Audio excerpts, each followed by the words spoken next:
আজকে আমি তৈরি করব বাচ্চার জন্য ইনস্ট্যান্ট একটি মিল, যা তৈরিতে কোনো ধরনের রান্নার ঝামেলা নেই।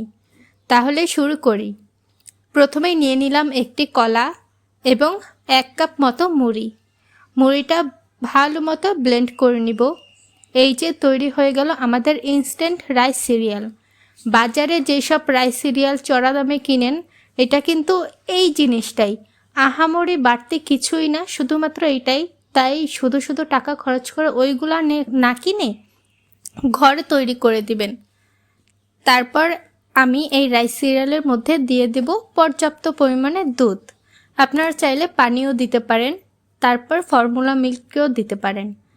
এবার সব কিছু ভালো মতো মিশিয়ে নেব, পরিমাণ মতন, যতটুকু আমার ঘন প্রয়োজন হয়। এই তো মিশিয়ে নেওয়া হয়ে গেল। আমি এইটুকুই ঘন রাখবো।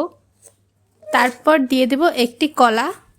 আমি গ্রেট করে নিচ্ছি, আপনারা চাইলে হাত দিয়ে ম্যাশ করে নিতে পারেন।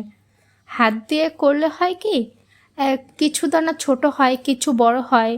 আমার বাচ্চা তা পছন্দ করে না, আর গ্রেট করে নিলে সব এক সমান হয়, এই জন্য আমি গ্রেট করে নিয়েছি। গ্রেট করা হয়ে গেছে। এবার আমি মিশিয়ে নিচ্ছি, সব কিছু একসাথে ভালোভাবে মিশিয়ে নিয়েছি। এই তো আমার ইনস্ট্যান্ট বেবি মিল।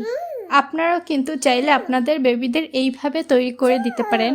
এইটা বাচ্চাদের জন্য যেমন পুষ্টিকর, তেমন তারা পছন্দ করেও খাবে ইনশাল্লাহ। সবাই ভালো থাকবেন। আসসালামু আলাইকুম।